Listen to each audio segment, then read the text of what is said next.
beautiful people.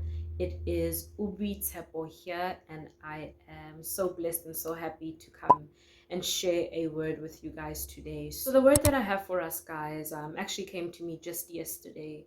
I remember just sitting, in fact, here on my couch and taking time just to reflect and think about how these past few months have felt like, not only for me, but even in the spirit for so many other people. And I also began to compare, I guess, what I was going through to what I believed the Lord was about to take me into, right? The harvest we're about to receive. So I'm comparing my current state to what I know and believe will be my future state.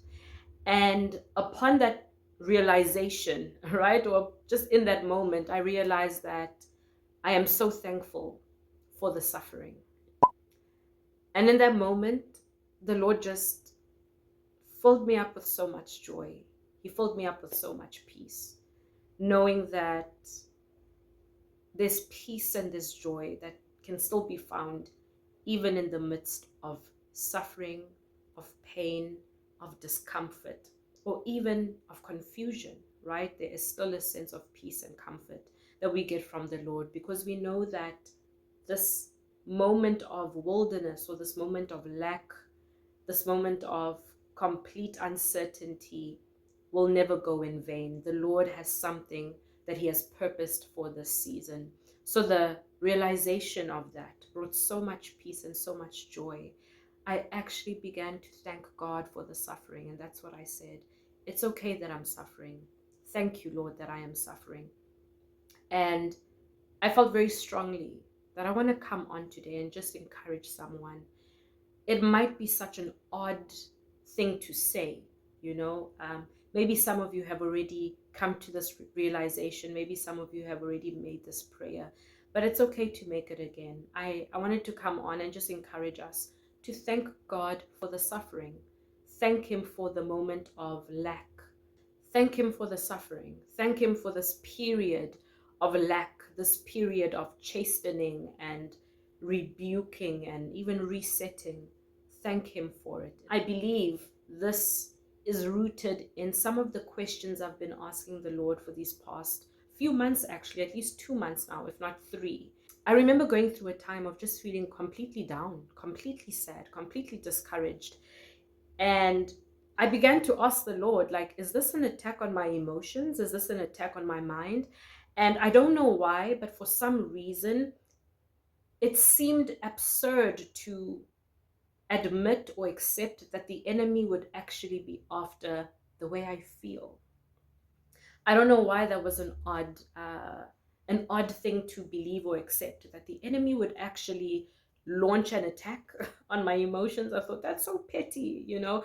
That the enemy must have bigger things, you know, to worry about than to make me feel sad, you know. And it got to a point actually where I even started feeling guilty for the discouragement, for the heaviness. And I remember actually posting something up on the community, reminding us, because the Lord was just reminding me that, hey, it's okay to feel heavy. It's okay to feel discouraged. You just need to know how to navigate these emotions. Don't feel guilty for feeling real human feelings, you know. Don't feel guilty for feeling real human emotions.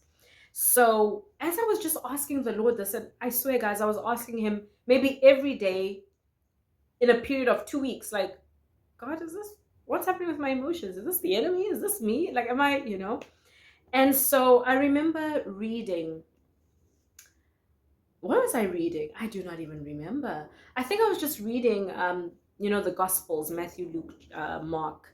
And there are instances where the Lord speaks about suffering, you know, us picking up our cross and suffering alongside Him. And I thought to myself, and this was maybe 2 months ago, I thought to myself, Lord, when I consider how others suffered for you, when I consider how you suffered, you know, I can't even imagine like my suffering being equal to that.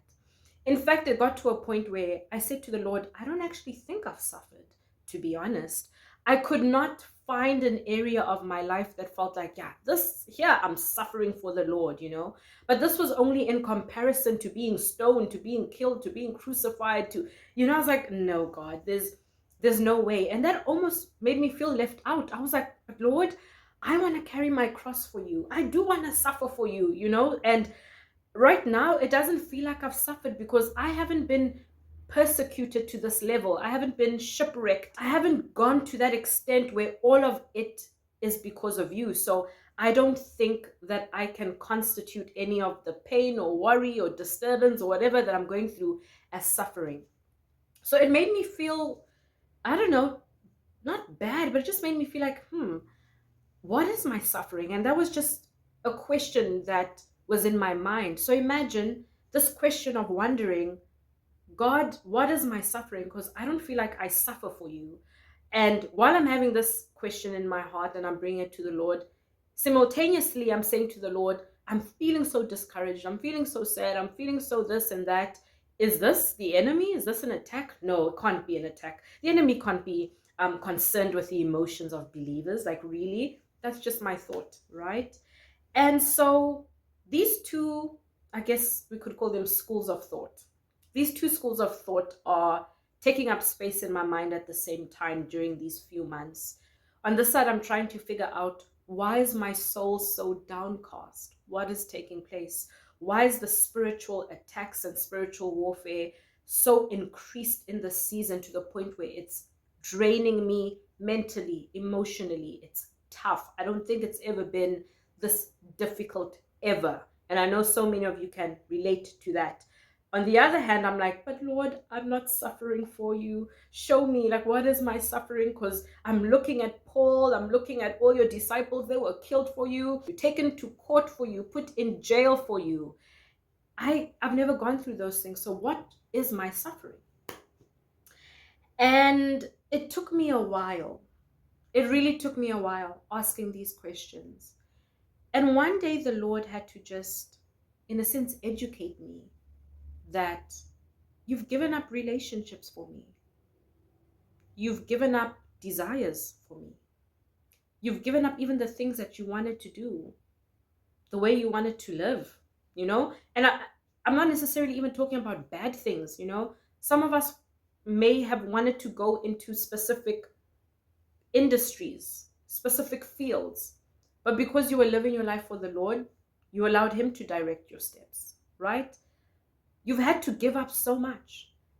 And because you've given up so much, because you've chosen me, you suffer. And you know how you suffer? You suffer through feeling left behind. You suffer through isolation. You suffer through bad spiritual attacks, bad seasons. You suffer through seasons of lack, seasons of not feeling good enough, seasons like of feeling like God is silent. The Lord had to say to me, yes, Oboitshepo, what you're experiencing right now, that is your portion of suffering. In this season, that is how you're suffering. You know, you're suffering for me. You're in ministry. And the attacks have increased. So you don't feel like ministering at all. You feel empty. That is your portion of suffering. Do not negate it. Do not negate your portion of suffering. Others are built to, I guess, possibly die in some seasons, and others are built to simply feel distressed. That is your portion of suffering. Others are built to feel burdened by the weight that the Lord places on them. That's your portion of suffering. And that realization is what brought me so much peace. That even these moments of discouragement and these moments of difficulty, the Lord counts it. He counts it in. He sees it as us suffering on His behalf, or rather suffering alongside Him. It counts, right? It really, really counts. And that is why I got to a point where just yesterday, I began to thank Him. So I want to say to you today, thank the Lord for your suffering. Thank Him for your suffering. Thank Him that it is perfecting you. It is perfecting your faith in Him. It is perfecting even the way you walk. It is perfecting the way you hear Him. Thank God for your suffering. If the suffering is not refining you, you're suffering wrong. You're posturing yourself incorrectly. Don't make this suffering pass you by without you getting something from it. A lot of times we allow the suffering to come, to have its way with us and pass us by. And instead of it bringing us closer to the Lord, it causes us to drift because we haven't positioned ourselves correctly through the suffering. We assumed that the suffering was just one of those things instead of seeing it from the perspective of the Lord, that simply because you've chosen to follow him and surrender yourself to him, the things that come your way are not simply just things, but they are coming your way and you are a child of God. Some of these things come your way because you are a child of God. Some of the issues you are facing, even in your workspace, they're not coming your way simply because your name is Anne. They're coming your way because you are a child of God. If only we could see our suffering from that point of view, that the moment we accepted Christ, a huge target, just came on our backs. And truly, because the world hated our Savior, the world is going to hate us as well.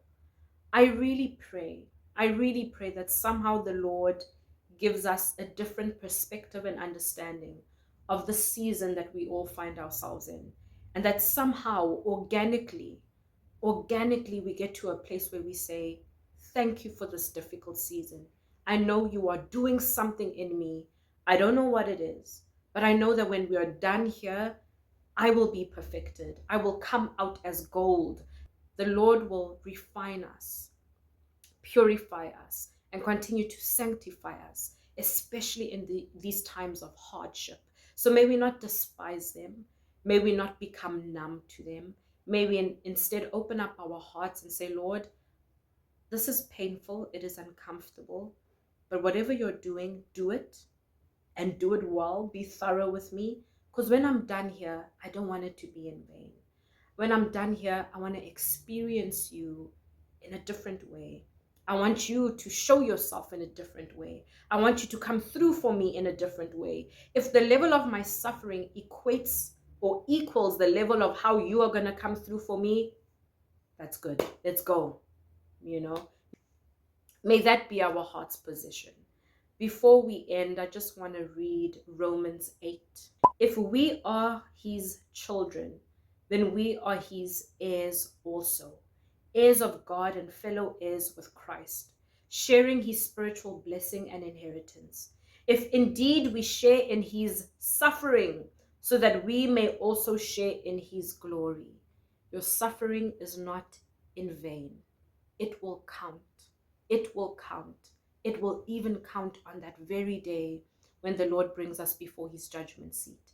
The suffering will count. And even the way we handle the suffering, it will count. So may we be intentional with positioning our hearts correctly and ask the Lord, help me to position my heart well during the suffering. Let us remember that in the time of suffering for the Israelites during their wilderness period, it was their complaining and murmuring that disabled them from entering the promised land.